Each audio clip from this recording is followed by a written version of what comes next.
Kelahiran pedang iblis bab 41 kepala. Nuh sedang berdiri di gerbong Queen mendengarkan penjelasannya sambil bergerak menuju rumah Balvan. Tuan muda, ini adalah esensi ular. Ini adalah obat mujarab kuat yang dapat menyembuhkan keracunan apapun. Itu dibuat dari hati binatang ajaib tipe ular dan... Tuan muda, yang itu adalah pil Bear Fury. Ini akan memberimu dorongan sementara dalam kekuatan dan ketahanan, bukannya kamu membutuhkannya. Kamu kuat seperti banteng dan anggun. Oh, Anda pasti tidak membutuhkan yang itu, Tuan muda. Itu konsentrat tikus ungu, mereka adalah binatang ajaib yang lemah tetapi reproduksi mereka sangat tinggi. Saya yakin Anda sudah bisa menebak efek dari cairan seperti itu, Queen akan menyanjung Noah setiap kali dia memiliki kesempatan sambil menjelaskan khasiat dari banyak pil dan ramuan di tumpukan barang Nuh. Barang-barang sudah dipindahkan kembali ke gerbong sebelum dipindahkan lagi dan Queen, putrinya, dan seorang prajurit dari keluarga Merger ikut serta. Yang lainnya ditinggalkan di titik pertemuan menunggu utusan keluarganya dan merawat penjaga yang roboh. Namun, saat penjelasan Queen berlanjut, Noah mulai merasa jengkel. Ada apa dengan pria ini? Apakah dia menyukaiku? Dan mengapa dia menghindari semua obat yang tampaknya lebih kuat? Alisnya berkerut membuat pedagang itu sedikit panik. Dia mengerti bahwa dia melakukan sedikit berlebihan, jadi dia pindah ke bagian selanjutnya dari rencananya.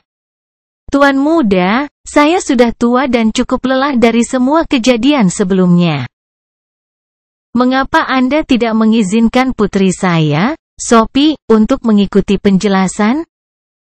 Saya dapat meyakinkan Anda bahwa saya mengajarkan semua pengetahuan saya sehingga dia lebih dari cocok untuk pekerjaan itu. Kesadaran melanda Nuh setelah mendengar kata-kata pedagang itu. Dia ingin menjodohkanku dengan putrinya? Apa dia mengira aku semacam pewaris keluarga yang mulia? Sophie adalah seorang gadis muda yang berusia sekitar 14 tahun. Dia memiliki rambut coklat panjang dan mata hijau, tubuhnya anggun tetapi masih membentuk lekuk tubuh khas wanita dewasa. Namun di mata Nuh, masih terikat dengan kanon kecantikan dunia sebelumnya, dia hanyalah seorang anak kecil. Sophie tersipu ketika ayahnya menyebut-nyebutnya dan mengintip sebentar ke pemuda itu hanya untuk menundukkan kepalanya yang semakin memerah. Noah sedikit terkejut dengan reaksinya. Apakah aku benar-benar tampan? Yah, aku memang memiliki atribut wajah lili tapi aku tidak pernah berpikir bahwa itu bisa menyebabkan reaksi seperti itu. Nuh telah mengambil wajah cantik ibunya dan memiliki mata dan rambut yang sama, ditambah dengan tubuhnya yang kencang, kekuatannya dan kemungkinan bahwa dia adalah seorang bangsawan. Tidak ada gadis biasa yang bisa menolaknya. Sebelum Sophie dapat mengetahui di mana ayahnya pergi, Noah menghentikannya. Queen, aku ingin memperjelas bahwa aku hanyalah bajingan di dalam keluarga Balvan. Dia terus berbicara sambil mengeluarkan sesuatu dari tumpukan barang, bau busuk menyelimuti kereta saat 7 kepala yang tersembunyi di dalam lapisan bagian tubuh binatang ajaib terlihat. Queen kehilangan semua warna dari wajahnya dan Sophie sedikit gemetar saat melihat itu. Dan saya benar-benar berpikir sudah waktunya bagi Anda untuk mulai berbicara tentang obat-obatan yang penting. Gelombang dingin menyelimuti kereta. Penjaga yang berada di belakangnya menundukkan kepalanya sepanjang waktu. Pedagang dan putrinya mungkin tidak memahami kekuatan Nuh yang sebenarnya. Tetapi seorang inisiat di jalan kultivasi seperti dia tahu bahwa seseorang harus berada di level kultivator sejati untuk menjatuhkan penjaga dengan satu tendangan. Melihat kepala yang terpenggal, Queen mengerti bahwa anak di depannya tidak hanya menemukan persembunyian para perampok tetapi juga membunuh mereka. Dan dia melakukan semua ini saat sendirian. Queen buru-buru bersujud dengan kepala membentur lantai kereta. Saya sangat menyesal, tolong maafkan pedagang rendahan ini. Nuh pada pandangan itu hanya mengangkat bahu dan menunjuk barang-barang itu. Terus berlanjut. Ketika kelompok itu mendekati rumah Balvan, Nuh sedang berbaring di atap kereta sambil berpikir keras. Pil energi dalam adalah pilihan terbaikku, tapi itu milik keluarga Merger jadi aku tidak tahu apakah mereka mengizinkanku mengambilnya. Rupanya, sebagian besar obat-obatan yang baik adalah milik pengiriman curian dari pedagang sehingga dia tidak mau membicarakannya, setidaknya sampai ancaman Nuh. Pil energi dalam adalah salah satu pil terbaik yang ditunjukkan Queen. Itu dibuat dengan memusatkan nafas dalam bentuk pil dan merupakan salah satu makanan terbaik bagi tubuh kultivator. Pilihan lainnya adalah versi yang lebih buruk dalam bentuk ramuan, tapi saya yakin efeknya akan jauh lebih rendah. Saya harap cukup untuk menyelesaikan siklus kelima. Ramuan energi dalam adalah versi yang kurang kuat dari pil sebelumnya. Pilihan Nuh sebagai hadiah untuk misi tersebut adalah di antara dua pilihan ini. Siklus kelima saya hampir selesai. Saya percaya bahwa dalam 2 bulan aku puntur saya akan berhenti bekerja sehingga mendapatkan versi yang lebih buruk bukanlah hal yang buruk. Lagi pula aku sudah mendapatkan hadiah terbaik. Tangannya tanpa sadar bergerak ke suatu tempat di pinggangnya di mana cincin perak disembunyikan. Di dalamnya, ada 12 senjata buatan bagus dan sebuah pil coklat besar. Saya tidak sabar untuk memiliki dantian untuk menguji pil bumi. Saya yakin hasilnya akan luar biasa. Senyum tipis muncul di wajahnya saat dia melamun tentang kekuatannya di masa depan. Tetapi dia tiba-tiba dipaksa untuk bangun oleh suara kasar yang berteriak ke arah mereka. Kamu di sana berhenti, ini adalah wilayah keluarga Balvan. Kamu harus menyebutkan nama dan urusanmu dengan keluarga terlebih dahulu jika ingin melanjutkan. Gerbong berhenti dan Queen berdiri untuk menghadapi penjaga. Tetapi pada saat itu sebuah suara muda terdengar dari atap gerbong. Carl, ini aku, biarkan mereka lewat dan beritahu tuanku bahwa aku kembali. Carl, tentu saja, adalah penjaga yang menghentikan mereka. Sejak dia terus-menerus keluar dalam misi di luar mansion, Nuh mengetahui nama semua prajurit yang berpatroli di wilayah dekat mansion Balvan. Oh, ini kamu, apakah kamu terjebak dalam kekacauan lagi kali ini? Carl tersenyum melihat anak itu melambai padanya. Dengan kecelakaan laba-laba besi peringkat 3 dan penyihir dalam kelompok pemberontak, reputasi Nuh tidak terlalu baik. Para prajurit mengira kemanapun dia pergi, sesuatu yang tidak terduga akan terjadi. Tidak ada kekacauan sama sekali, kali ini saya mungkin benar-benar telah melakukan pelayanan yang sangat baik untuk lingkaran dalam. Carl menggelengkan kepalanya melihat betapa sadarnya Nuh akan karakter pembuat onarnya. Kalau begitu pergilah, aku akan memberitahu wakil kapten tentang kepulanganmu. Kamu tahu, dia sedang dalam suasana hati yang buruk baru-baru ini ketika dia melihat kamu terlambat. Nuh hanya tersenyum sementara matanya menjadi lebih gelap. Maaf Tuan, tapi saya benar-benar harus berbohong kepada Anda. Kelahiran Pedang Iblis bab 42 Isolasi. Jelaskan padaku sekali lagi. Nuh berada di sebuah ruangan di gedung penjaga dengan peta besar diletakkan di atas meja. William ada di depannya dengan wajah tegas menatap muridnya dengan hati-hati. Nuh menunjuk ke peta dan berbicara dengan nada tenang. Saya masuk ke dalam hutan evergreen mencari bayangan kelabu. Setelah mencari selama 2 minggu, saya tidak menemukan jejak mereka, jadi saya memilih untuk menjelajahi lebih dalam di hutan. Setelah beberapa hari perjalanan, saya merasakan tanda-tanda kehidupan di dalam gua kecil dan sebagainya. Aku menyelidiki.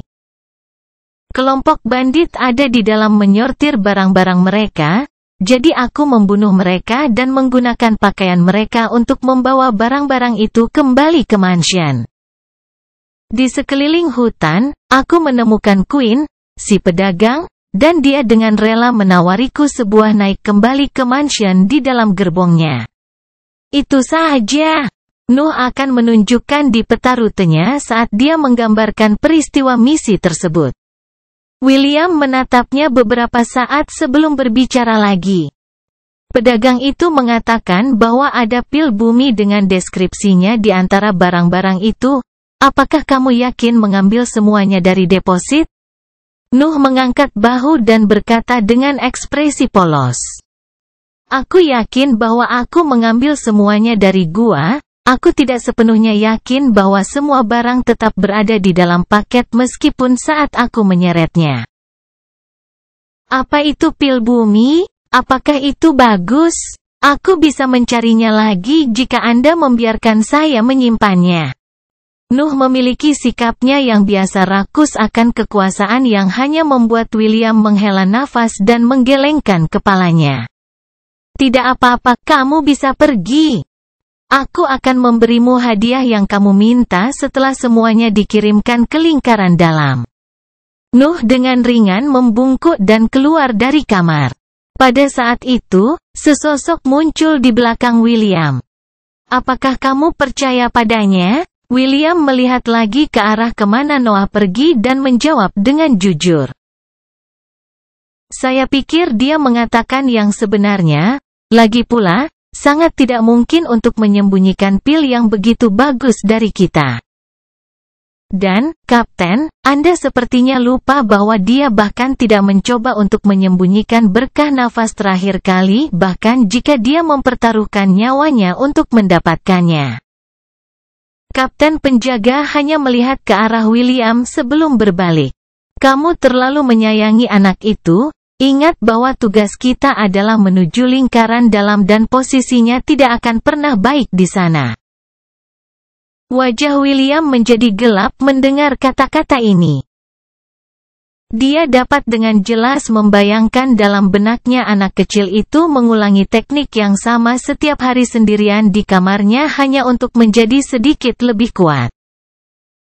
Dia ingat semua tekadnya selama perawatan. Bahkan dengan tubuhnya hancur pikirannya masih benar-benar fokus, berjuang untuk membuat langkah kecil menuju tingkat yang lebih tinggi di jalan kultivasi. Untuk pertama kalinya dalam beberapa tahun, William merasa bahwa hidup ini tidak adil dan dia menyuarakan pikirannya. Apakah langit dan bumi benar-benar adil? Kapten menghentikan langkahnya sejenak sebelum membalas untuk terakhir kalinya. Mereka adalah manusia tidak. Kemudian dia pergi, meninggalkan William dengan ekspresi bingung sendirian di ruangan itu. Sementara itu, Nuh kembali ke gedungnya. Dia ingin bertemu ibunya dan meyakinkannya tentang kesejahteraannya, namun kamarnya ditutup dengan hanya suara samar yang datang dari dalamnya. Sudah lama sejak Nuh dapat sepenuhnya mendengar apapun yang terjadi di ruangan itu. Tetapi dia memaksakan diri untuk tidak melakukannya karena itu hanya akan merusak suasana hatinya. Dia memasuki kamarnya dan menghunus pedangnya, lalu dia berlatih dalam semua bentuk seni bela diri sampai dia menenangkan diri. Kemudian dia mengambil rune kesier dan memulai pelatihan malam penuh di dalamnya. Baru sekitar tengah hari, dia terpaksa menghentikan latihan karena seseorang mengetuk pintunya. Saat ini, meski 8 jam latihan menghabiskan banyak energi mental dan membuatnya lelah dan mengantuk, dia masih bisa memaksakan diri untuk melakukan tindakan dasar dan penalaran sederhana. Dia membuka pintu hanya untuk menemukan Lily berdiri di sisi lain dengan sebuah kotak kecil di tangannya. Sosoknya terlihat sangat lemah dan pucat, dia tampak lelah karena tangannya sedikit gemetar. Memar besar ada di rahangnya. Tuanmu mengirimkan ini untukmu, dia berkata bahwa kamu melakukan pelayanan yang luar biasa untuk keluarga. Dia tersenyum bangga melihat putra satu-satunya. Noah mengambil kotak itu dari tangannya dan dengan lembut membelai tempat memar itu. Lily hanya menggelengkan kepalanya. Tidak apa-apa, jangan khawatir. Ayahmu tidak bisa menangani betapa menakjubkannya kamu dibandingkan dengan putra dan putrinya yang lain. Kemudian dia mendekati Nuh dan mengambil wajahnya di antara kedua tangannya, menatapnya dengan serius. Berjanjilah padaku bahwa kamu tidak akan melakukan hal yang sembrono. Kamu harus aman, jangan khawatirkan aku, fokus saja pada masa depanmu. Noah memandang ibunya dan mengangguk menunjukkan sedikit senyum, tetapi dalam benaknya dia hanya bisa memikirkan betapa dinginnya tangan Lily. Lily tampak puas dengan jawabannya dan memeluknya sebelum pergi. Sementara Noah berdiri diam beberapa saat sebelum menutup pintu dan duduk di tanah. Retakan, kotak di tangannya pecah karena tekanan yang diberikan oleh remasan Nuh dan 2 botol jatuh di kakinya. Seperti yang diharapkan, itu hanya ramuan energi dalam. Tidak masalah, itu sudah cukup. Dia langsung membuka botol dan meminum seluruh isinya. Sensasi yang luar biasa diperkuat mengalir melalui Nuh dari dalam tubuhnya, tetapi dia tidak peduli. Dia sudah melihat Rune Kesier di depannya melanjutkan pelatihannya.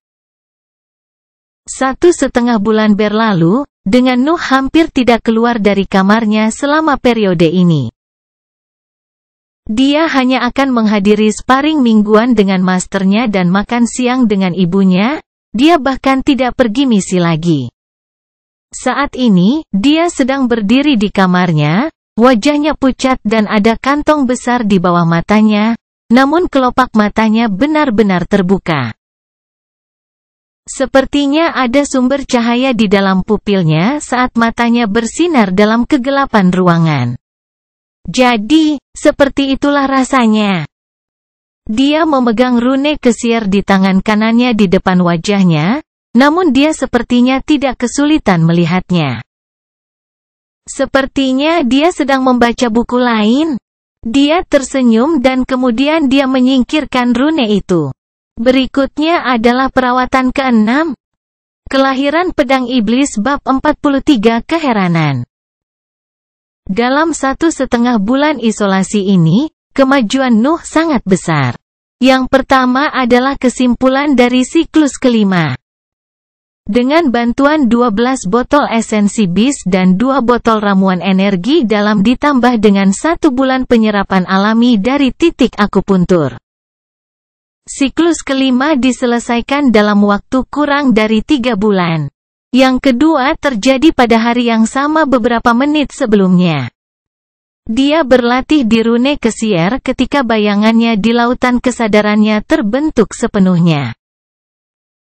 Setelah itu, suara dengungan keluar darinya dan bergema di dalam seluruh lingkup mentalnya membuatnya bergetar dan membesar.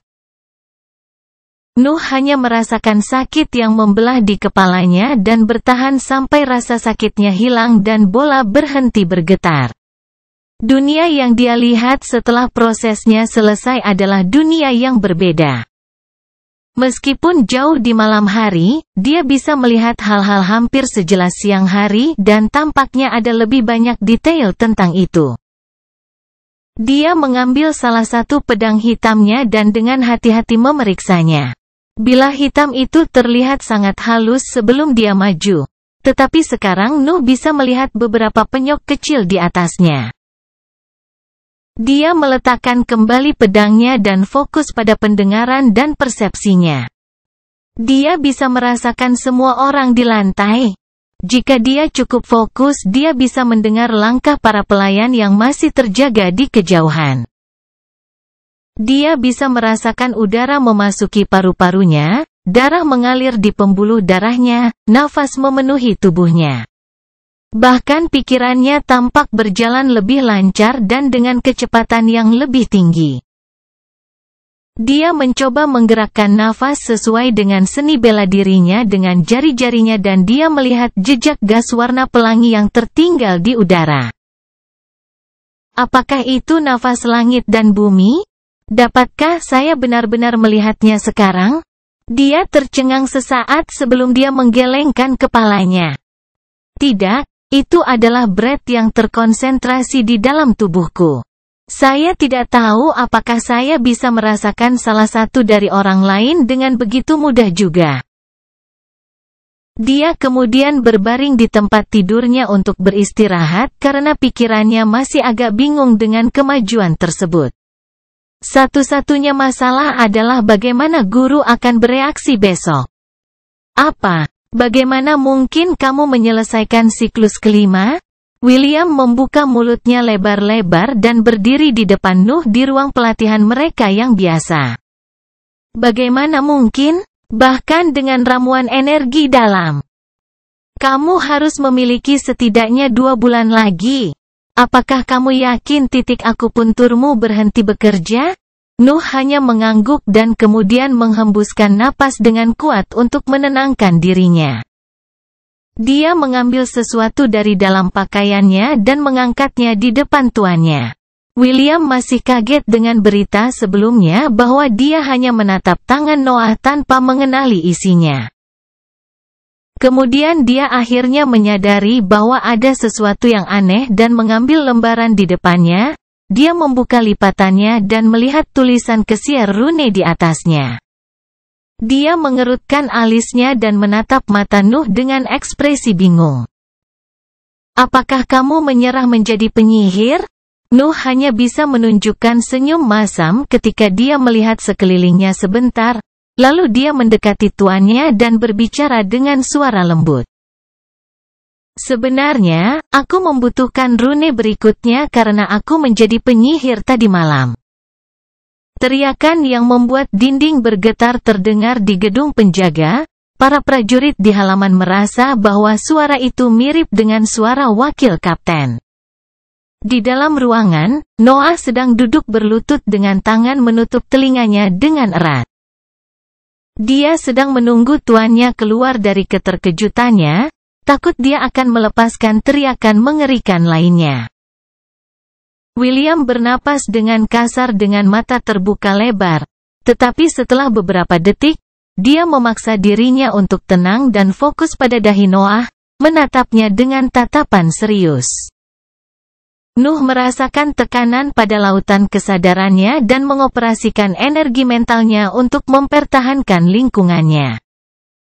Pertarungan antara tekanan internal dan eksternal berlangsung selama 1 menit sebelum William menghentikan penyelidikannya dan duduk di depan Noah dengan ekspresi tidak percaya. Kamu benar-benar melakukannya? Nuh hanya mengangguk, dia benar-benar tidak bisa memberikan penjelasan apapun tentang itu. Jika aku disebut jenius yang langka, kamu akan dipanggil apa? William tenggelam dalam pikirannya sebelum dia memahami masalah sebenarnya tentang keseluruhan situasi. Aku akan mencari alasan untuk mendapatkan salinan lain dari rune kedua. Lingkaran dalam tidak boleh tahu bahwa kamu menjadi penyihir, itu terlalu berbahaya. Dia masih tidak menyadari bahwa apa yang dia lakukan adalah berbohong kepada atasannya. Lalu, setelah kamu melewati perawatan ke-6, lebih baik jika kamu selalu berada di luar melakukan misi. Kemungkinan keluarga memberimu gulungan sihir rendah, tapi lebih baik mengumpulkan pahala sebelum kamu mengetahui elemenmu. Kamu tidak pernah tahu. Mereka mungkin benar-benar mengakui kamu sebagai keturunan yang sebenarnya. William sedang merencanakan tindakan terbaik untuk muridnya. Tidak peduli bahwa kata-katanya sendiri merupakan tindakan pengkhianatan. Nuh, melihat pria yang bergumam di depannya, mau tidak mau merasakan kehangatan di dalam dadanya. Dia benar-benar tuan yang baik, andai saja posisinya tidak begitu terikat dengan keluarga Balvan. Setidaknya aku harus memastikan untuk tidak membuat masalah baginya ketika aku akan melarikan diri. William menghentikan rencananya ketika dia melihat muridnya menatapnya dengan senyum sederhana dan jujur di wajahnya. Apa yang sedang Anda cari? Nuh hanya memberikan jawaban sederhana. Terima kasih. William sedikit terkejut tapi kemudian tersenyum menggelengkan kepalanya. Dia meletakkan tangannya di atas kepala Nuh dan sedikit mengacak-acak rambutnya sebelum berbicara dengan nada gembira. Kamu bekerja keras, adil untuk mendapatkan beberapa hadiah, dan jika langit dan bumi tidak mau memberikannya kepadamu, aku akan melakukannya. Konflik internal yang sebelumnya dimiliki oleh wakil kapten penjaga telah diselesaikan. Jika manusia tidak adil, biarlah. Setidaknya saya melakukan bagian saya untuk memperbaikinya. Nuh tidak bisa mengetahui keraguan gurunya sehingga dia tidak benar-benar mengerti kata-katanya. William bangkit dari lantai sambil menyenandungkan lagu gembira dan kemudian duduk di belakang meja di ruangan itu untuk memilah-milah beberapa laporan. Namun, setelah beberapa menit, dia melihat anak yang masih duduk di tanah. Apa itu? Dia masih tersenyum ketika dia menanyakan itu. Tuan, apakah kita tidak akan melakukan perawatan hari ini? Kebahagiaan yang baru ditemukan William lenyap, digantikan oleh perasaan jengkel yang biasa. Kelahiran pedang iblis bab 44 sombong. Perawatan ke-6 berjalan lebih lancar dari yang lain. Keuntungan mencapai level mage terlihat dengan sendirinya selama proses tersebut karena Nuh mampu mengabaikan hampir sepenuhnya rasa sakit tidak manusiawi yang harus dia alami.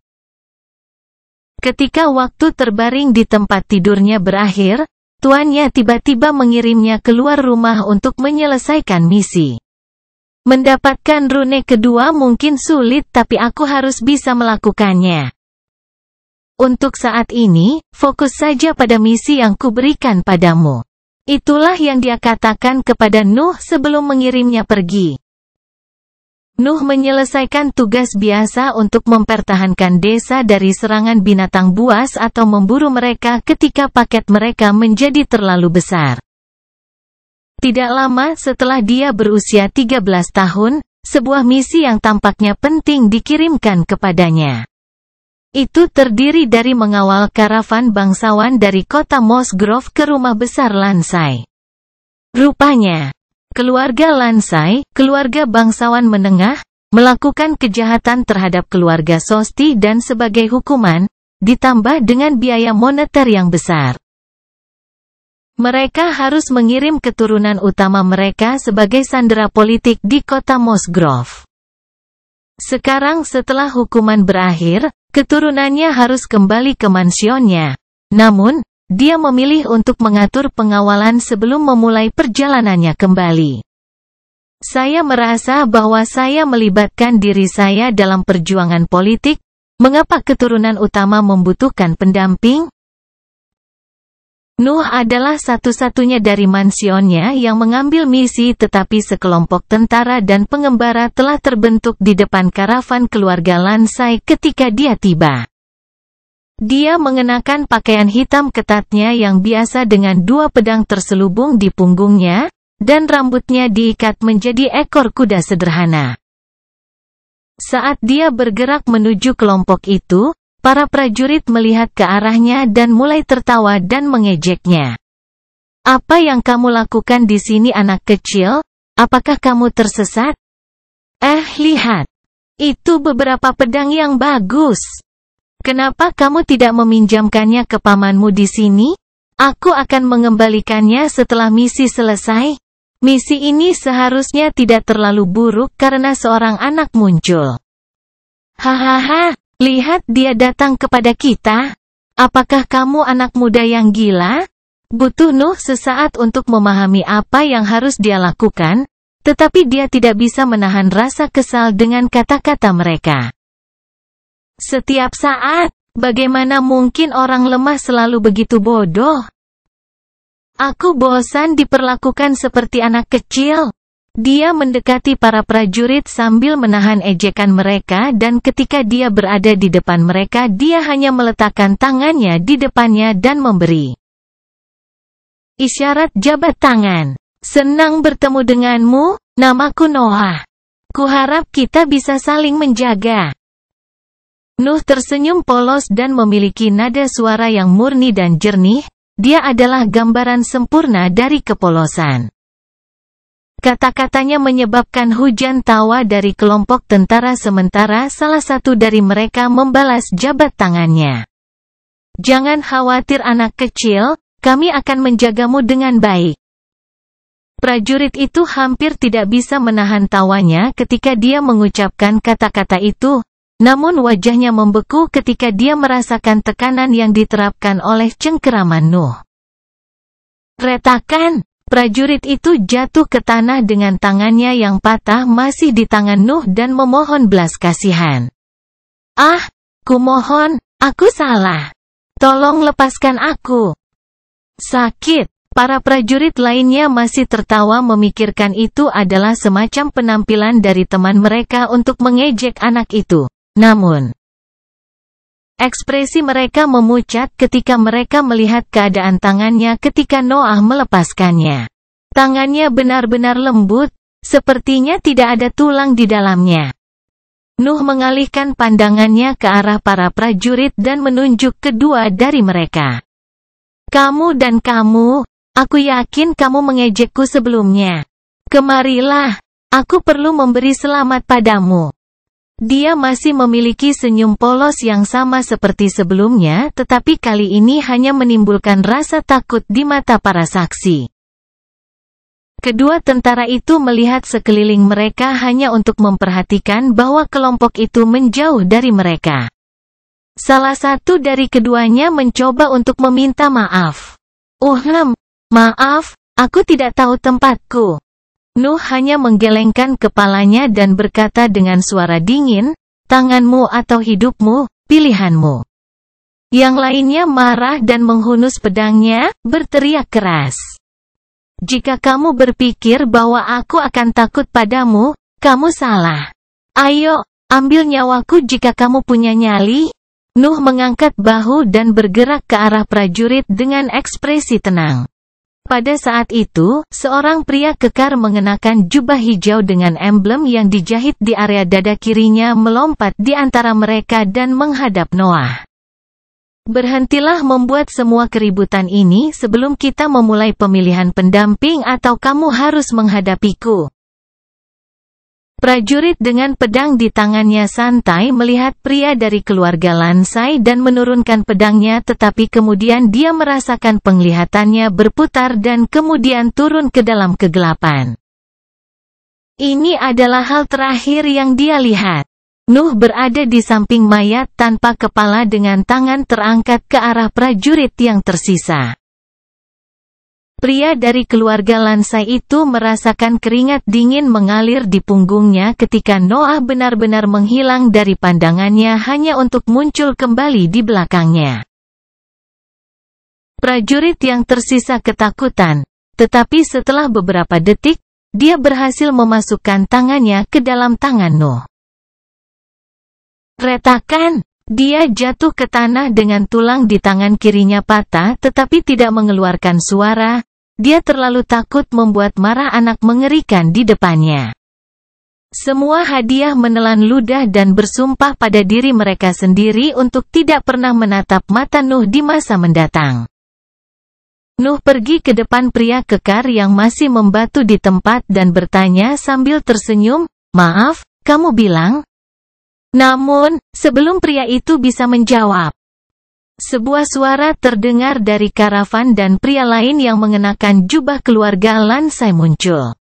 Anda pasti utusan dari keluarga Balvan. William tidak bisa memilih murid yang lebih baik. Saya Kevin Lam, kepala penjaga keluarga Lansai.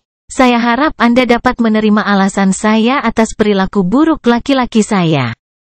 Kevin adalah pria paling berotot yang pernah dilihat Nuh, tingginya lebih dari 2 meter dan lengannya hampir sebesar pinggang pria. Nuh merasakan sedikit bahaya yang datang darinya sehingga dia memilih untuk menghentikan sikapnya yang sombong. Dia dengan ringan membungkuk dan berkata dengan suara dingin. Jika itu permintaan Tuan Lem, tentu saja saya akan menerimanya. Kelahiran Pedang Iblis bab 45 formasi. Nuh sedang duduk di dalam salah satu gerbong karavan. Kevin telah mengundangnya ke dalam karena menganggap partisipasinya tidak perlu dalam pemilihan grup pendamping. Kamu tahu, aku dan tuanmu dianggap sebagai pejuang terbaik dari generasi kita. Kami biasanya bertemu selama hari-hari pelatihan kami melakukan misi karena hubungan antara keluarga Lansaiku dan keluarga Balvanmu selalu bersahabat. Kevin berbicara sambil duduk di depan Noah.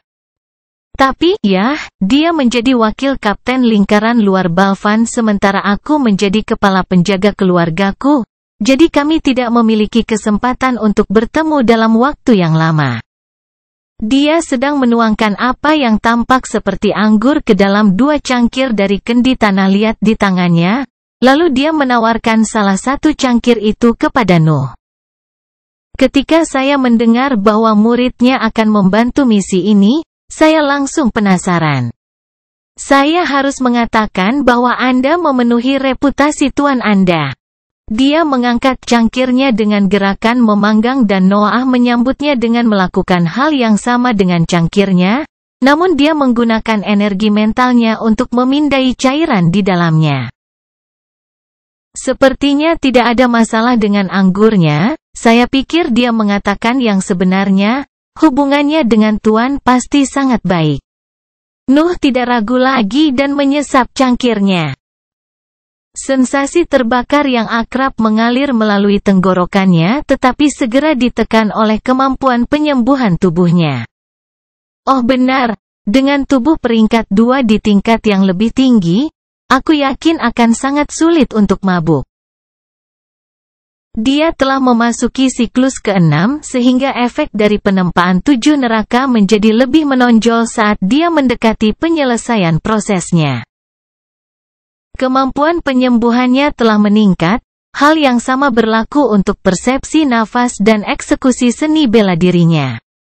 Ya, aku tidak bisa merasakan peningkatan persepsi karena itu dikalahkan oleh kemajuanku ke penyihir peringkat 1 tetapi seni bela diriku telah mencapai tingkat yang sama sekali baru. Itu seharusnya benar-benar menembus tingkat binatang ajaib peringkat 3. Serangan terkuatnya sudah berada di level itu setelah dia memperoleh tubuh peringkat 2 tetapi dengan siklus ke-6 sudah mendekati batas peringkat 3. Seluruh seni bela dirinya telah mencapai level itu. Batas saya harus sekitar 30 serangan dengan kekuatan penuh dan jika saya memfaktorkan penyerapan titik akupuntur saya harus bisa menggandakan angka itu. Saya seharusnya baik-baik saja kecuali saya menemukan diri saya dalam pertarungan yang sangat panjang. Kerugian dari tidak memiliki dantian sangat berkurang tetapi masih ada yang membuat Nuh masih khawatir tentang pertarungan dengan seorang kultivator sejati. Apakah kamu suka anggurnya? Suara Kevin membuatnya sadar bahwa dia telah tenggelam dalam pikirannya dan dia buru-buru membuat penjelasan. Maaf, aku punya sesuatu dalam pikiranku. Kevin tampak bingung dan berkata, kamu terlalu sopan, tidak ada yang pernah meminta maaf selama beberapa detik diam. Nuh terkejut. Beberapa detik, apakah kecepatan berpikirku menjadi setinggi itu? Dia buru-buru mengangkat cangkirnya lagi untuk menyembunyikan ekspresi bingungnya dan menyesap lagi. Kemudian dia meletakkan cangkirnya dan menatap Kevin dengan ekspresi tegas, sedikit rasa dingin dilepaskan oleh matanya. Haruskah kita mulai dengan pembicaraan yang sebenarnya? Kevin sepertinya setuju saat dia mengosongkan cangkirnya dan menjawab dengan suara tenang. Apa yang ingin kamu ketahui? Pertanyaan Nuh tiba seketika. Kenapa pendamping? Pertanyaan itu mencapai titik krusial ketika Kevin menghela nafas dan ekspresi sedih muncul di wajahnya. Seperti yang kamu tahu, tuan muda di karavan adalah keturunan utama dari keluarga Lansai. Logikanya dia harus menggantikan ayahnya sebagai patriark keluarga, tapi dia mengisi secangkir anggur lagi sebelum melanjutkan pidatonya. Tapi dia terlalu muda. Ayahnya sakit parah dan tidak akan hidup lama, sehingga pamannya bisa menggunakan perjalanan ini sebagai kesempatan untuk membunuh ahli waris dan mengambil kendali keluarga. Nuh mengerti sesuatu, tetapi masih ada beberapa keraguan di benaknya. Bagaimana mungkin seorang patriark dari keluarga bangsawan berukuran sedang membiarkan situasi meningkat menjadi seperti ini? Kevin minum lagi dan menjawab. Itu adalah kesalahan patriark jika keluarga Lansai dihukum jadi saudaranya, Tobias Lansai, menggunakan peristiwa ini untuk mengumpulkan konsensus dengan prajurit lain di lingkaran dalam. Satu-satunya korps yang tetap setia kepada Benedict Lansai, sang patriark, adalah satu-satunya yang bersamaku dalam misi ini. Situasinya jauh lebih buruk daripada yang dibayangkan Nuh. Dan apa yang bisa dilakukan oleh membawa kembali ahli waris? Mereka bisa membunuhnya begitu dia berada di mansion. Kevin meletakkan cangkirnya dan mendekati Noah. Suaranya menjadi sangat rendah.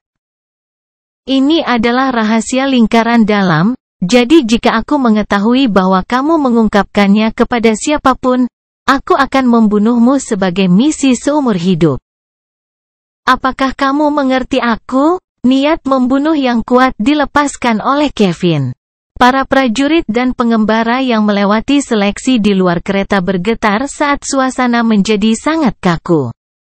Nuh hanya terus menatap pria besar di depannya, tetapi jejak kekaguman terbentuk di benaknya. Dia adalah seorang veteran medan perang, aku bahkan tidak bisa membayangkan berapa banyak nyawa yang telah dia ambil. Kebuntuan berlangsung selama 1 menit penuh sebelum Nuh mengambil keputusan dan mengangguk. Kevin menatapnya selama beberapa detik sebelum dia mengungkapkan informasi itu. Perbendaharaan Lansai dilindungi oleh formasi khusus. Saya tidak tahu banyak tentang formasi, tapi saya tahu aturan di balik yang satu ini. Hanya patriark saat ini atau keturunannya yang dapat mengendalikannya dan dapat menentukan nasib setiap item di dalam perbendaharaan. Benedict Lansai sudah memberikan kontrol formasi kepada putranya, tetapi dia harus terlebih dahulu sampai di sana untuk menerimanya. Jika dia mati sebelum itu, kontrol formasi akan langsung berpindah ke garis suksesi berikutnya, yaitu Tobias Lansai. Ada hal seperti itu di dunia ini, cabang kultivasi sangat beragam. Dia ingat bagaimana ketika dia masih kecil, tembok mansion melukai seekor naga. Itu juga harus menjadi formasi, mereka tampaknya beberapa hal yang sangat kuat. Saya harus bertanya kepada guru tentang berbagai penerapan kultivasi begitu saya kembali. Apakah kamu mengatakan bahwa formasi akan tahu jika ahli warisnya mati? Pertanyaan Noah dijawab dengan anggukan kecil dari Kevin. Dia tenggelam dalam pikirannya sebelum bertanya dengan wajah tanpa ekspresi, apa yang saya dapatkan dari membantu Anda? Kelahiran pedang iblis bab 46 bangsawan yang manja. Gulungan sihir dan berbagai teknik terlarang. Adapun sumber daya, saya yakin kita bisa membuat kesepakatan. Jawaban Kevin langsung, dia tahu betul kesulitan menjadi lebih kuat tanpa status bangsawan. Nuh telah mencurigai pembatasan seperti itu, jadi dia menuntut apa yang lebih dia butuhkan saat ini. Aku butuh ramuan atau pil untuk menutrisi tubuh, kadarnya harus sama dengan pil energi dalam. Kevin mengerutkan alisnya. Dia terkejut bahwa pemuda seperti itu mengetahui keberadaan pil energi dalam, tetapi dia pada dasarnya terkesan dengan fakta bahwa Nuh secara langsung meminta sesuatu yang bernilai itu. Aku tidak punya wewenang untuk menjanjikan hadiah yang begitu bagus. Nuh mengangkat bahunya mendengar jawaban itu. Kalau begitu bawa aku ke seseorang yang memilikinya. Kebuntuan lain menyusul, dengan seorang pria raksasa dan seorang anak kecil saling menatap dalam diam di dalam gerbong. Beberapa saat kemudian, Kevin mengangguk. Ikuti aku, dan harap ingat untuk bersikap hormat. Kevin melompat dari gerbong dengan Nuh mengikuti di belakangnya dan pergi ke gerbong karavan kedua terakhir. Dia mengetuk pintu dan membungkuk berbicara dengan suara tegas. Tuan muda, ini aku. Sebuah suara muda datang dari dalam gerbong. Masuk. Pintu terbuka dan Kevin melewatinya memberi isyarat kepada Noah untuk mengikuti. Seorang pemuda berpakaian hijau sedang duduk di dalam gerbong dengan piala di tangan kanannya. Dia memiliki rambut pirang keriting dan beberapa janggut. Dia berusia sekitar 14-15 tahun dan memiliki kulit pucat. Sedikit kesombongan terpancar dari ekspresinya. Nuh menatap pewaris keluarga Lansai dengan penuh perhatian dan merasa kecewa. Dia sangat lemah. Apa gunanya menjadi bangsawan jika kamu bahkan tidak menggunakan statusmu untuk meningkatkan kekuatanmu? Tidak heran pamannya begitu dekat untuk menggulingkannya. Ada kehadiran samar dari Brett di sekelilingnya yang berarti bahwa dia setidaknya telah melatih beberapa teknik nutrisi tubuh tetapi, selain itu, dia hanya memiliki status untuk melindunginya. Nuh masih menatap pemuda itu ketika dia merasa dan tatapan marah menatapnya. Dia berbalik ke arahnya dan melihat Kevin menatapnya saat dia sedang menunggu sesuatu. Oh benar. Seorang bangsawan yang lemah tetaplah seorang bangsawan. Nuh dengan ringan membungkuk. Salam, pewaris keluarga Lansai. Bangsawan itu sepertinya menyadari kehadiran Nuh hanya setelah dia berbicara dan melihat dengan tatapan ingin tahu ke arah Kevin. Dia adalah Noah, murid dari teman baikku. Dia akan menjadi aset yang bagus dalam misi ini. Kevin berbicara dan kemudian dia menoleh ke Noah. Dia adalah Basil Lansai, putra Benedict Lansai, pewaris sejati gelar patriark. Basil meletakkan piala itu dan bertanya dengan nada kesal. Mengapa kamu membawanya ke sini? Ada apa? Kevin membungkuk. Dia meminta hadiah yang aku tidak punya wewenang untuk berjanji. Kemangi mendengus. HMPH, begitu aku mendapatkan akses ke perbendaharaan, aku dapat memastikan bahwa kamu tidak perlu bekerja lagi dalam hidupmu. Tidak perlu datang ke sini secara langsung. Lanjut Kevin. Dia meminta pil nutrisi tubuh, dan juga tingkat tinggi. Mata Basil terbuka lebar. Bagaimana mungkin seseorang yang lebih muda dariku layak mendapatkan sumber daya seperti itu? Usir saja dia dan beri dia pelajaran. Nuh segera merasa kesal dan tekanan dingin mulai keluar darinya. Tekanan yang dipancarkan dari seorang penyihir tidak dapat dipertahankan oleh orang yang lemah seperti Basil dan dia mulai terengah-engah. Namun pada saat itu, niat membunuh Kevin melonjak lagi memaksa Noah untuk menarik kembali tekanan tersebut. Basil bernafas dengan kasar dan marah tanpa alasan. Beraninya orang rendahan sepertimu menyakitiku.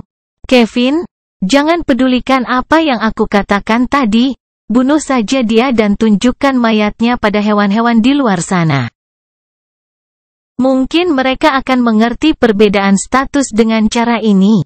Namun, Nuh sudah keluar dari gerbong. Tidak apa-apa, tidak ada gunanya mengambil misi berisiko seperti itu hanya untuk reputasi dan prestasi. Aku akan kembali ke mansion dan membuat alasan. Namun, sebelum dia melompat, suara Basil terdengar lagi. Tunggu. Nuh menoleh untuk melihat Basil. Tampaknya aku salah menilaimu. Aku memang membutuhkan orang yang kuat untuk misi ini karena kita harus melawan penjaga pamanku. Kita bisa membuat kesepakatan, tapi pertama-tama kamu harus meminta maaf atas perilakumu sebelumnya. Jadi dia memang memiliki kecerdasan di antara semua omong kosong yang mulia. Dia melihat ke arah Kevin dan melihatnya tersenyum bangga sambil mengangguk padanya. Dia mungkin berhasil membujuk bangsawan muda itu dengan kata-katanya. Tidak, jawaban Nuh tegas. Senyum Kevin membeku dan bahkan ahli waris muda itu kehilangan kata-kata. Dia hanya berhasil melontarkan pertanyaan lemah. Kenapa? Karena kamu lemah, mulia atau tidak, kamu tidak pantas mendapatkan permintaan maafku. Basil kembali marah dan hendak berteriak ketika Kevin meletakkan tangannya di bahu bangsawan itu. Tuan muda, saya tahu dia tidak sopan tetapi kami benar-benar membutuhkan semua bantuan yang dapat kami temukan. Hanya setelah Anda mendapatkan posisi sebagai patriark, Anda dapat bertindak sesombong yang Anda inginkan. Nuh hanya menggelengkan kepalanya mendengar kata-kata ini. Jangan bilang bahwa bahkan keturunan keluarga Balvan pun seperti ini. Mungkin teoriku tentang kebodohan orang lemah itu benar.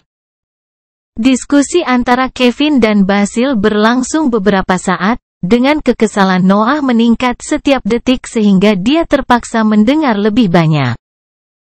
Pada akhirnya, Basil menyetujui permintaan Noah dan Kevin buru-buru membawanya pergi sebelum dia mengatakan sesuatu yang bisa merusak mood tuan mudanya lagi. Ketika mereka kembali ke gerbong sebelumnya, Noah mau tidak mau mengejek Kevin. Seorang kultivator hebat sepertimu dipaksa menjadi pengasuh anak manja, kamu benar-benar kasar. Seringai kecil terlihat di wajahnya saat dia melihat pria besar itu memijat pelipisnya untuk menenangkan dirinya. Itu bukan sepenuhnya kesalahan tuan muda. Dia tumbuh dengan keturunan keluarga Sosti yang selalu membulinya dan ketika saatnya untuk melakukan bullying akhirnya tiba dia bertemu dengan pria sepertimu. Jangan khawatir, saat kita sampai rumah besar, saya pribadi akan memastikan bahwa Anda mendapatkan apa yang dia janjikan. Noah mengangguk, dia percaya pada kata-kata Kevin. Sementara itu, uji coba misi pengawalan di luar karavan sudah selesai. Mereka siap untuk berangkat. Kelahiran Pedang Iblis bab 47 Pembantaian. Kafilah mulai bergerak ke arah rumah Lansai. Kecepatan mereka lambat karena banyaknya orang yang berjalan kaki di sekitar gerbong. Kafilah itu memiliki 4 gerbong dan orang-orang yang telah melewati proses seleksi berjumlah 40 orang, jadi tidak mungkin mereka semua menemukan tempat duduk. Ditambah dengan 10 prajurit yang tergabung dalam keluarga Lansai, penampilan mereka menyerupai pasukan kecil yang akan berperang. Dengan kecepatan mereka membutuhkan waktu sekitar 1 bulan untuk mencapai tujuan mereka. Nuh sedang duduk di atas atap gerbong kedua, tetapi setiap kali dia melihat kelompok di bawahnya, dia hanya akan menggelengkan kepalanya. Apakah mereka bahkan menyadari kekacauan apa yang mereka hadapi? Kita harus melawan penjaga dari lingkaran dalam keluarga bangsawan. Keluarga Lansai mungkin telah menurun tetapi jumlah pembudidaya mereka masih melebihi kita. Mereka hanya akan digunakan sebagai umpan meriam. Sebelum dia menerima, Noah menyerbu Kevin dengan pertanyaan tentang rencana tersebut untuk memastikan bahwa itu benar-benar layak. Ketika dia mendengar tentang jumlah pembudidaya di bawah Tobias Lansai, dia akan menyerah pada misi tanpa peduli dengan hadiah yang dijanjikan. 25 pembudidaya melawan 10 dari mereka dan sekelompok perisai daging. Tidak mungkin dilakukan jika bukan karena fakta bahwa kita hanya perlu memasukkan Basil ke dalam mansion agar misi berhasil. Jika kedua kelompok itu bertarung, satu-satunya hasil adalah kekalahan total. Namun, Kevin mengungkapkan kepadanya bahwa begitu Basil memasuki gerbang mansion, dia sudah bisa mengendalikan formasi. Dengan sumber daya yang dikumpulkan oleh keluarga Lansai selama bertahun-tahun dipertaruhkan, Tobias harus meninggalkan rencananya untuk menjadi patriark dan melarikan diri atau mengabaikan statusnya sebagai seorang bangsawan. Lagi pula, bangsawan adalah tentang kekayaan dan teknik. Jika kita menggunakan non-kultivator sebagai tameng dan berlari langsung ke tengah pertahanan mereka, kita mungkin benar-benar melakukannya.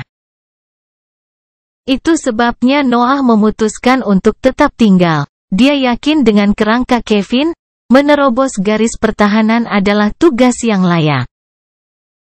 Minggu pertama perjalanan berlalu tanpa terjadi sesuatu yang luar biasa, karavan bergerak dengan mulus, tetapi kemudian masalah muncul. Nuh adalah orang pertama yang merasakan jumlah orang yang tidak biasa di jalan mereka dan ketika karavan berhenti, penyumbatan terlihat jelas. 50 atau lebih pria menghalangi jalan mereka, namun tidak ada pembudidaya di antara mereka. Mereka mengenakan pakaian orang biasa atau baju zirah berkarat, tetapi senjata mereka tampak baru dibuat dan dibuat dengan baik.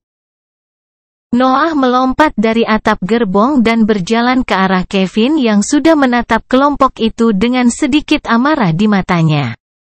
Ketika dia merasakan Nuh di sebelahnya, dia berbicara. Mereka pasti disewa oleh paman tuan muda dari desa terdekat. Dia ingin menyelidiki kita.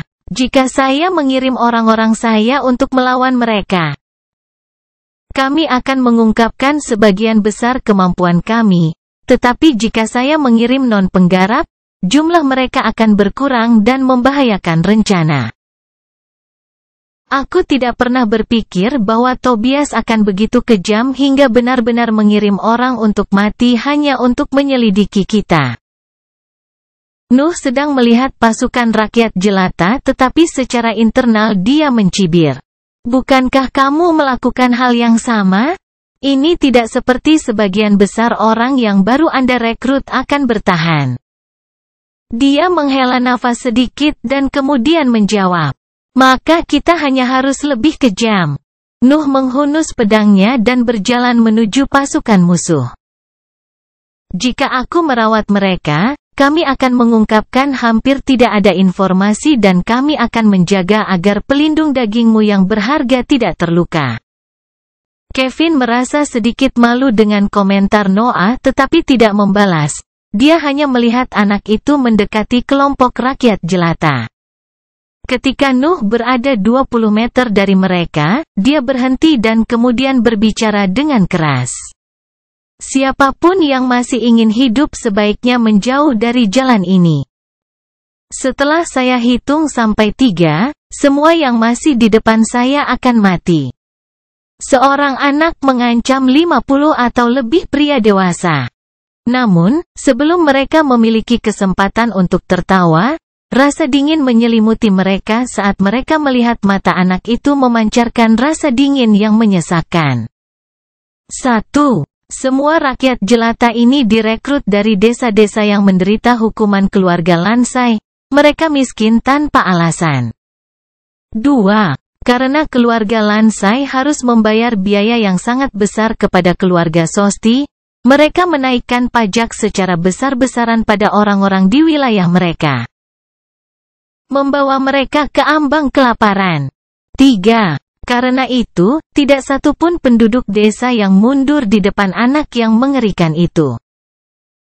Mereka telah mengambil sebagian dari pembayaran dari Tobias dan jika mereka berhasil selamat, jumlah itu akan berlipat ganda. Yang terjadi selanjutnya adalah pembantaian.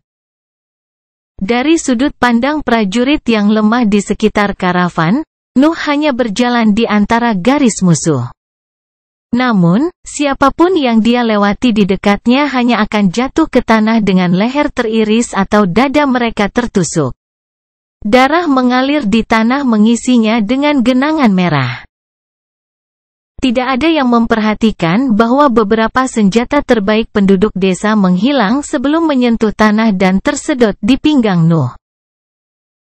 Ketika Nuh kembali ke karavan, sepatu kulitnya berlumuran darah dan meninggalkan bekas merah di tanah tempatnya berjalan.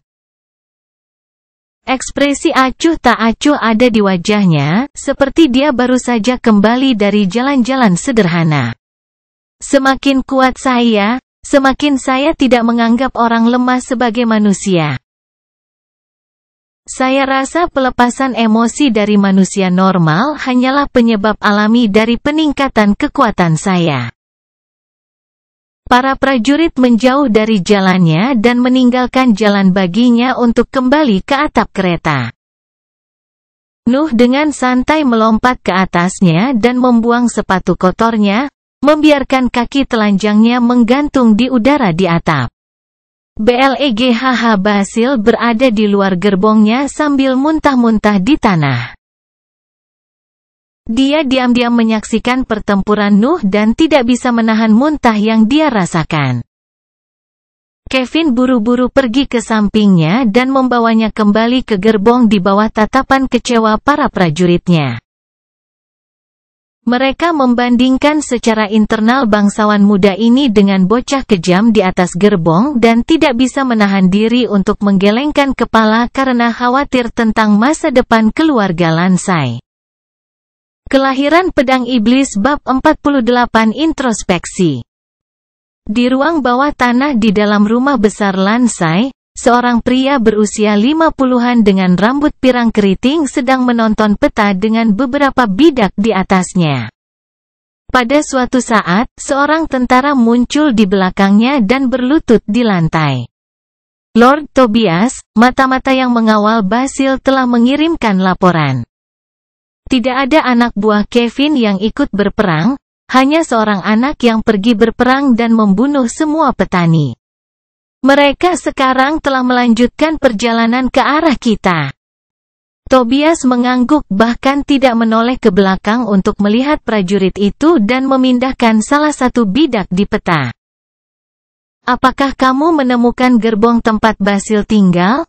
Ya. Mata-mata melaporkan bahwa dia keluar dari gerbongnya untuk melepaskan diri dari kerasnya pertempuran. Tobias menggelengkan kepalanya. Bocah itu terlalu lemah, garis keturunan patriark menjadi terlalu lunak, tidak heran kita berada dalam situasi ini. Dia menghela nafas dan kemudian menunjuk ke peta.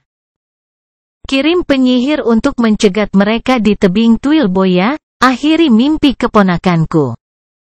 Sementara itu, di karavan, Nuh sedang berbaring di atap gerbong memusatkan energi mentalnya untuk mengamati sekeliling. Mereka sudah mendekati sebuah tempat bernama tebing Twilboya yang menurut Kevin adalah tempat yang tepat untuk penyergapan. Jadi dia mewaspadai segala sesuatu yang tidak biasa yang masuk ke dalam persepsinya. Mansion Lansai berlawanan arah dengan Mansion Balvan dari sudut pandang kota Mossgrove, jadi Nuh tidak tahu banyak tentang lingkungan di wilayah ini. Pada titik tertentu, dia merasakan seseorang semakin dekat di sisinya. Dia berbalik untuk melihat ke arah itu dan melihat Basil dengan kikuk mencoba naik ke atas gerbong tempat dia berada. Nuh menunggu dengan sabar sampai bangsawan itu berhasil memanjatnya dan tersenyum kecil ketika melihatnya duduk di sebelahnya. Ada yang bisa saya bantu, Tuan Ahli Waris? Basil mengangguk dan menjawab. Aku ingin kau menjawab beberapa pertanyaanku. Nuh menjadi sedikit tertarik. Silakan, lagi pula aku tidak punya banyak pekerjaan. Dia belum menerima rune kesier kedua sehingga latihannya terhenti sejenak. Bagaimana kamu membunuh orang-orang itu? Nuh sejenak bingung dan menunjuk pedang di punggungnya dengan tatapan bertanya. Tidak, maksudku, bagaimana kamu bisa melakukannya secara alami? Basil mengoreksi dirinya sendiri dan Nuh akhirnya mengerti arti kata-katanya. Aku yakin kamu tidak akan merasa bersalah membunuh hewan untuk memberi makan dirimu sendiri. Itu sama dengan manusia di jalanku menuju kekuasaan, mereka menghalangi jalanku jadi aku membunuh mereka. Basil bingung melihat seorang pria yang lebih muda darinya berbicara sedemikian rupa tentang kehidupan manusia. Tetapi kamu tidak akan mati jika kamu tidak memiliki kekuatan, itu tidak sama. Mereka hanya rakyat jelata yang kelaparan yang berjuang untuk mendapatkan makanan. Nuh menatapnya dengan cemoohan. Bukankah kamu yang ingin menunjukkan mayatku kepada hewan yang membelamu? Basil terdiam terhadap teguran Nuh dan sedikit rasa malu muncul di wajahnya. Aku hanya meniru tingkah laku orang-orang di keluarga Sosti. Aku tidak pernah melihat mayat sebelum pertarunganmu. Nuh menggelengkan kepalanya. Lagi pula dia masih anak-anak, aku yang aneh karena penampilanku tidak mencerminkan usiaku yang sebenarnya. Dia berpikir sebentar dan kemudian dia menjawab dengan tulus. Jika seekor naga lewat sekarang dan menyerang kita, kita semua akan mati. Baik, jahat, dan semua konstruksi manusia lainnya akan menjadi abu oleh peristiwa acak. Kamu bilang kamu tidak akan mati jika kamu tidak memiliki kekuatan, tapi itu salah. Penduduk desa itu lemah sehingga mereka dieksploitasi sampai mereka memilih untuk melawan sekelompok pembudidaya. Akhir mereka diputuskan saat mereka menerima kesepakatan pamanmu.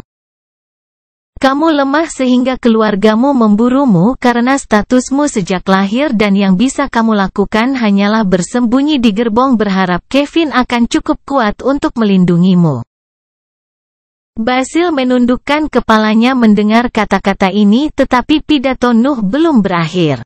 Jika kamu peduli tentang sesuatu, kamu harus cukup kuat untuk mempertahankannya. Jika kamu menginginkan sesuatu, kamu harus cukup kuat untuk membidiknya. Jika kamu lemah, kamu harus bertujuan untuk menjadi lebih kuat. Jika kamu ingin menjadi lebih kuat, Anda harus memiliki resolusi untuk mendaki Gunung Mayat. Anda seharusnya sudah mengerti sekarang bahwa dunia kultivasi bukanlah dunia yang baik. Basil mengangguk dan mengungkapkan pertanyaan terakhir yang ada di benaknya. Membunuh 50 orang tak bersalah untuk melindungi satu hanya untuk sedikit peningkatan kekuatan? Apakah kamu tidak takut dunia akan menganggapmu iblis? Pertanyaan ini membuat Nuh berpikir keras. Dia menjalani semua pengalaman yang dia miliki dalam hidup ini. Pertarungan dengan Magical Beast, sparring dengan masternya, senyuman ibunya, berbagai misi hingga hanya satu gambaran yang tersisa di benaknya. Ada seorang lelaki tua melayang di udara. Dia mengangkat satu tangan untuk memblokir tombak api yang diluncurkan oleh naga. Di mata seorang bayi, dia tampak seperti dewa yang bebas dari batasan apapun, tidak dapat disentuh oleh manusia normal. Saya bertanya-tanya berapa banyak yang saya perlukan untuk mencapai level itu.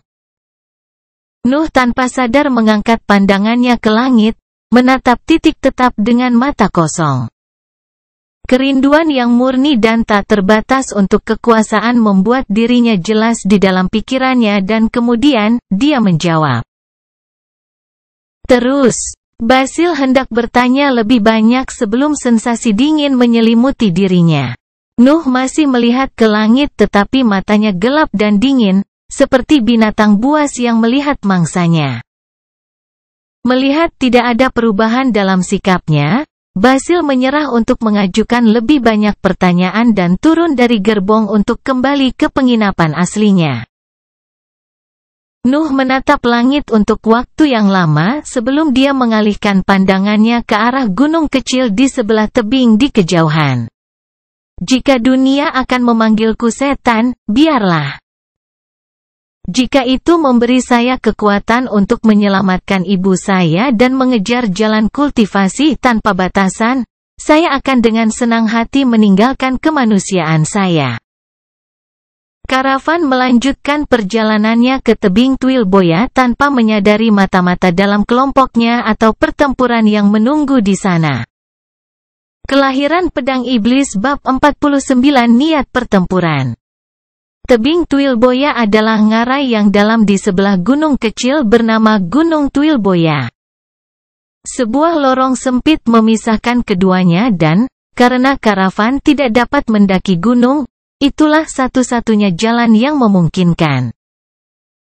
Ketika karavan mendekati lorong, tekanan samar muncul pada kelompok pengawal. Mereka sadar jika Tobias menyiapkan penyergapan di sini, pertempuran tidak akan mudah. Mereka memiliki medan yang tidak menguntungkan sementara musuh dapat menyerang dari gunung dan mundur sesuka hati. Kevin menatap ngarai dengan kesungguhan dan Noah mau tidak mau pergi ke sebelahnya untuk mengajukan lebih banyak pertanyaan ketika dia melihat ekspresi itu. "Ada apa di bawah sana?" Noah bertanya mengikuti pandangan Kevin. "Tidak pasti. Kita tahu bahwa konsentrasi nafas tinggi di bagian bawah tetapi tempat itu adalah wilayah binatang buas. Terakhir kali seseorang mencoba membersihkan ngarai dan meletakkan rumah mereka di sana, dunia kultivasi kehilangan ukuran sedang. Keluarga." Nuh menelan ludah sedikit, tebing itu menjadi sangat menakutkan di matanya. "Apa rencana penyergapan?" Mereka menentang seorang pria yang mengincar gelar patriark dari keluarga bangsawan berukuran sedang, jika ngarai adalah tempat terbaik baginya untuk menyerang. "Nuh yakin akan ada serangan di sana. Kita tidak bisa mundur dan kita tidak bisa membiarkan mereka mendorong kita ke jurang. Aku akan menyerang ke depan begitu aku melihat musuh sementara kamu dengan beberapa orangku akan bertugas mempertahankan kereta Tuan Muda. Yang lain bebas menggunakan hidup mereka untuk memberiku waktu untuk membunuh semua orang." Niat bertarung yang kental terpancar dari Kevin yang membuat Noah sedikit gemetar. "Aku benar-benar melakukan pilihan terbaik dengan meminta maaf saat itu." Keyakinannya untuk bertahan melawan Kevin berkurang banyak. Dia adalah kepala penjaga. Kafilah memasuki lorong dan kelompok pengawal membentuk formasi pertempuran di sekitarnya. Nuh berada di atap gerbong Basil dengan mata terpejam, mempertajam indranya untuk merasakan pendekatan musuh. Perjalanannya tidak lama, hanya sekitar 1 hari perjalanan dengan kecepatan mereka. Namun setiap menit berlalu di sana terasa seperti keabadian. Konsentrasi nafas telah meningkat saat mereka memasuki lorong dan sepertinya mencapai puncaknya saat mereka berada di tengah-tengahnya. Namun pada saat itu, sesuatu terjadi. Peluru yang terbuat dari air mengenai salah satu pembudidaya di dekat Nuh dan menembus tengkoraknya. Pria itu jatuh tak bernyawa di tanah. Tak seorang pun di karavan yang melihat serangan itu datang dan kesunyian yang menyesakkan mengikuti kematian prajurit itu. "Penyihir!" Nuh memecah kesunyian dengan peringatannya saat dia buru-buru menghunus pedangnya menatap ke arah gunung. Dia tidak merasakan serangan musuh datang yang berarti penyerang memiliki pencapaian energi mental yang lebih besar daripada dia. Kelompok pendamping hendak jatuh ke dalam kekacauan ketika teriakan Kevin menenangkan mereka. "Siapkan posisi. Dorong ke arah gunung. Ikuti aku." Dia mengambil posisi barisan depan dan menyerbu ke arah gunung sambil memegang palu besar dengan kedua tangannya. Peluru air lainnya ditembakkan ke arahnya tetapi Kevin hanya mengayunkan palunya dan menghancurkannya. Lalu dia melompat ke arah tempat asalnya. 2 peluru lagi ditembakkan hanya untuk dihadang oleh palu, lalu Kevin mengayunkannya ke bawah dan mengenai tanah di depannya. Ledakan. Sebuah ledakan terdengar dan lubang sedalam 5 meter tercipta di sisi gunung. "Irvin keluar dan lawan aku secara langsung." Kevin berteriak ke udara, tetapi kemudian sesosok muncul di antara asap yang ditimbulkan oleh pukulannya. Kamu tidak pernah mengubah Kevin, selalu menyerang ke depan. Aku khawatir kali ini tidak akan berhasil. Seorang pria pendek berjubah hijau keluar dari asap dan menghadap Kevin. Irvin mengangkat tangannya dan 2 peluru air lagi ditembakkan darinya. Kevin hanya membelokkan mereka dan menyerbu ke arahnya dengan niat membunuh yang menindas. Melihat pria besar itu bergegas ke arahnya, penyihir itu hanya berdiri di tempatnya melepaskan semburan peluru. Sebagian besar tembakannya dibelokkan oleh palu, namun beberapa di antaranya mengenai kulit Kevin dan meninggalkan beberapa luka kecil di atasnya. Ketika Kevin hendak mencapai mage itu, 3 senar air menyembur dari tanah dan mengikatkan diri di sekitar Kevin menghalangi gerakannya. Irvin mengangguk saat melihat pria yang terjebak itu dan berbicara dengan bangga. Seperti yang diharapkan dari tubuh peringkat 4, peluru airku tidak bisa melukaimu secara konsisten.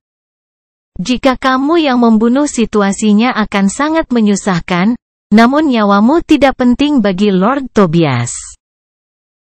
Begitu dia mengucapkan kata-kata ini, sekelompok tentara yang mengenakan baju besi hijau melesat dari titik lain di gunung menuju kelompok yang mempertahankan karavan.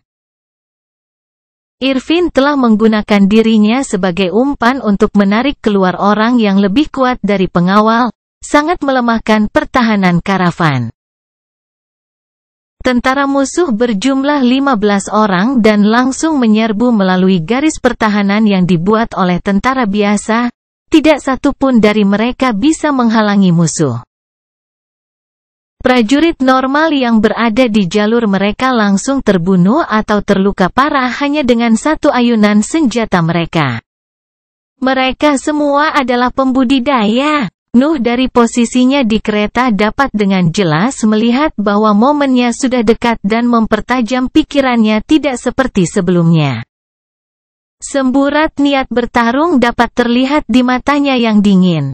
Akhirnya pertempuran nyata melawan seorang kultivator.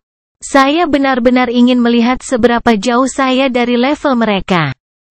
Tentara Tobias Lansai menerobos garis pertahanan pertama dan terlibat pertempuran dengan tentara Kevin. Nuh memindai musuh dan memilih seorang pria dengan kapak yang berat sebagai sasaran. Dia mengirim tebasan angin ke arahnya mengikutinya untuk memberikan serangan jarak dekat ketika tentara itu mencoba memblokirnya. Namun prajurit itu, melihat tebasan angin, mengayunkan kapaknya untuk menghadapi tebasan itu. Tebasan itu dihancurkan oleh kekuatan pukulan itu dan Nuh terpaksa memblokir kapak yang mempertahankan lintasannya. Denting, 2 pedang memblokir pukulan berat dan Nuh dikirim terbang beberapa meter sebelum mendarat dengan aman di tanah. Prajurit itu berbalik ke arahnya dan sedikit terkejut melihat anak itu dengan mudah memblokir ayunannya. Tetapi yang paling penting, dia tersenyum menatapnya. Kelahiran Pedang Iblis Bab 50 Transformasi. Nuh tidak pernah bertarung secara nyata melawan seorang kultivator. Perkelahiannya dengan William hanyalah pertarungan dan melawan kelompok Orson, dia hanya memainkan peran pendukung. Namun pada saat itu, dia menghadapi seorang kultivator sejati sendirian dan itu membuatnya merasa sangat bersemangat. Akhirnya, seseorang yang tidak mati dalam satu pukulan. Prajurit dari keluarga Lansai awalnya tertegun oleh senyum Nuh tetapi kemudian fokus lagi pada pertempuran dan menyerbu ke depan dengan kapak terangkat. Nuh tidak memperhatikan senyumnya sendiri. Semua perhatiannya tertuju pada kapak yang datang kepadanya. Ketika kapak itu beberapa sentimeter dari kepalanya, Nuh tiba-tiba mengelak ke kiri memutar pedangnya dalam proses mengarah ke kepala prajurit itu. Prajurit itu bersembunyi di balik gagang logam dan memblokir ayunannya. Namun luka muncul di pipinya, gagangnya tidak dapat menahan pukulan sepenuhnya. Dia mundur beberapa langkah dan melanjutkan posturnya. Waspada terhadap anak yang tersenyum perlahan bergerak ke arahnya. Mereka saling melompat pada saat yang sama dan bertukar beberapa pukulan sebelum berpisah lagi. Kali ini beberapa luka ringan muncul di kaki kanan prajurit itu. Nuh tidak memilih targetnya secara acak, tetapi memilih orang yang akan lebih menderita dari serangan cepatnya yang datang dari dua arah berbeda. Kapak besar yang dipegang oleh pembudidaya tidak cocok untuk memblokir dua pedang Nuh dan, dengan kemampuannya dalam membelokkan dan tubuh peringkat dua mendekati puncak peringkat. Hampir tidak mungkin untuk mematahkan pertahanannya hanya dengan kekuatan belaka. Nuh mengerti bahwa dia tidak bisa langsung membunuh prajurit itu sampai dia melakukan kesalahan dan prajurit itu memiliki pemikiran yang sama sehingga mereka saling menyerang lagi menunggu salah satu dari mereka melakukan kesalahan. Luka terus menumpuk di tubuh prajurit itu ketika Nuh terus menyerangnya setiap kali dia mencoba berpisah dari anak itu untuk melanjutkan postur pertahanan. Setelah lebih dari 10 pertukaran, baju besi prajurit itu hampir seluruhnya ternoda oleh darah pemiliknya. Namun, Nuh tidak dalam situasi yang lebih baik. Meskipun dia tidak memiliki luka padanya, nafas di tubuhnya telah berkurang setengahnya dan dia tidak berhasil memberikan pukulan fatal kepada musuh. Pertempuran telah menjadi kompetisi ketahanan. Nuh menyerang lagi menebas dengan kedua senjatanya dan prajurit itu mengangkat kapaknya untuk memblokir mereka. Denting, bentrokan lain terjadi tetapi prajurit itu menjadi bingung ketika mendengar bahwa hanya satu pedang yang mengenai pegangannya. Pedang lainnya telah menghilang sesaat hanya untuk muncul kembali di wajahnya menunjuk ke mata kirinya. Dia buru-buru merunduk tetapi, pada saat yang mengejutkan itu, Noah telah menebas dengan pedangnya yang lain di area dadanya. Pedang tak terlihat itu berhasil dihindarkan tapi pedang satunya menebas perutnya secara vertikal dan meninggalkan luka yang dalam di atasnya. Nuh tidak membuang waktu dan dengan cepat mundur ke atap gerbong untuk mengisi nafas yang dikeluarkan, sedangkan untuk prajurit itu, dia hanya punya waktu untuk melihat lukanya sebelum isi perutnya keluar dan dia jatuh mati di tanah. Seperti yang diharapkan, bentuk pergelangan tangan ular terlalu lemah untuk memukul kultivator secara konsisten, setidaknya itu memberiku kesempatan untuk mengakhiri pertempuran lebih cepat. Apa yang dia gunakan adalah teknik pertama yang dia pelajari 5 tahun lalu dengan menipu penjaga. Dia tidak pernah menggunakannya karena teknik yang dia terima setelah itu jauh lebih kuat daripada bentuk seni bela diri peringkat 2 yang tidak lengkap, namun itu tidak berarti dia telah melupakannya. Melihat bahwa pertempuran itu bisa berlangsung selama banyak bentrokan lainnya, Nuh memilih untuk mencoba tipuan dengan teknik pergelangan tangan ular dan bahkan jika itu tidak membodohi prajurit itu cukup untuk menciptakan kelemahan yang menentukan dalam pertahanannya. Setidaknya sekarang saya tahu di mana saya berdiri dibandingkan dengan seorang kultivator. Teknikku dan eksekusi mereka di atas rata-rata, tapi kekurangan karena tidak memiliki dantian cukup parah. Dia mengerti bahwa dia tidak dapat bertarung dalam pertempuran yang berkepanjangan pada level ini sehingga dia memilih untuk beristirahat dan menganalisis situasi untuk menemukan di mana bantuannya akan memberikan hasil terbesar. Sementara itu, di jalur gunung, Kevin masih dilumpuhkan oleh sihir air dari penyihir tetapi cukup aman karena Irvin diserang oleh gerombolan non-kultivator yang datang bersamanya. Namun demikian, situasinya tidak bisa bertahan lama karena Irvin mengeluarkan cambuk dari punggungnya dan secara acak membantai prajurit normal yang menyerangnya. Kevin merasa resah menyaksikan pertarungan di depannya dan para pembudidaya menyerang karavan sehingga dia memilih untuk menggunakan es tersembunyinya. Kulitnya menjadi coklat kekuning-kuningan dan otot-ototnya membengkak, tinggi badannya pun tampak bertambah. Raungan keluar dari mulutnya saat dia menggunakan seluruh kekuatannya untuk melepaskan diri dari ikatan air. Tanah di bawah kakinya retak dan tali yang menahan tubuhnya masih meregang sampai tidak bisa menahan kekuatan mengerikan Kevin lagi dan hancur. Kevin akhirnya bebas. Ketika dia keluar dari tali, tubuhnya terus tumbuh hingga tingginya 3 meter. Para prajurit di sekitarnya membeku ketika mereka melihat bentuk yang dia ambil dan bahkan ekspresi Irvin menjadi serius melihat raksasa coklat itu. Kamu telah menguasai kemampuan teknik tubuhmu pada akhirnya. Kevin tidak membalas kata-kata Irvin dan perlahan berjalan ke arahnya sambil memegang palu besar di satu tangan. Penyihir itu menembakkan 2 peluru air tetapi ketika mereka mengenai kulit coklat itu, mereka hanya meninggalkan beberapa bekas putih kecil di atasnya. Melihat bahwa sihirnya tidak berpengaruh padanya, Irvin memanggil lagi 3 senar air yang menyatu menjadi cambuk biru setengah transparan yang dia pegang di tangan kirinya. Bersama dengan cambuk lain di tangan kanannya, dia menyerang langsung ke arah Kevin. Irvin melancarkan serangan dengan cambuk biasa tapi Kevin dengan mudah mengangkat tangannya untuk memblokirnya. Namun cambuk itu, melilit lengannya dan penyihir itu hendak melancarkan serangan dengan yang lain ketika Kevin meraihnya dan menariknya dengan paksa. Irvin segera dikirim terbang ke arah Kevin dan hendak berbenturan dengan palu ketika cambuk air berubah menjadi perisai dan memblokir pukulan yang masuk.